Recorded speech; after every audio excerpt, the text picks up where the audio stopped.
వీడియోలో ఒక సర్ప్రైజ్ ఉందని అయితే చెప్పాను కదా, ఆ సర్ప్రైజ్ ఏంటో ఈ వీడియోలో మీతో షేర్ చేసుకుంటాను.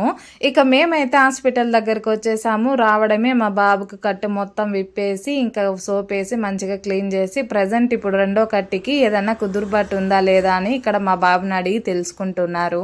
మా బాబు అయితే కాస్త నొప్పి తగ్గింది అని చెప్పంగానే నా ప్రాణం లేచి వచ్చినట్టు అయ్యింది.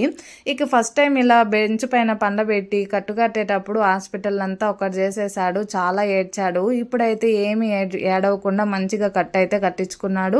నొప్పి కూడా అంత ఏం లేదు మమ్మీ అని అయితే చెప్పాడు. నాకైతే చాలా హ్యాపీ అనిపించింది. ఇక ఈ సర్ప్రైజ్ ఏంటో చూసేయండి. ఇంకా అమ్మ వాళ్ళు వచ్చారు. నాకు కూడా తెలీదు అమ్మ వాళ్ళు రావడము. మేము పుత్తూరు దగ్గరగా ఉన్నప్పుడు ఫోన్ చేశారు. మేము కూడా వస్తున్నాము బాబుని చూడడానికని. వీళ్ళు చిత్తూరుకు వచ్చి చూసుకొని వెళ్ళారు. ఇక మా అమ్మకి ఇంకా వాడు కాస్త నవ్వంగా నొప్పి లేదని చెప్పంగానే ప్రాణం లేచి వచ్చినట్టు అయింది. అమ్మ కూడా హ్యాపీ ఫీల్ అయింది. ఇంకా మా అమ్మ ఏం ఫ్రూట్స్ తీసుకురాలేదని 500 రూపీస్ అయితే ఇచ్చింది. ఇంకా మా అమ్మ వాళ్ళైతే రేణిగుంటకు వెళ్ళిపోయారు. మేమైతే చిత్తూరుకు వచ్చేసాం.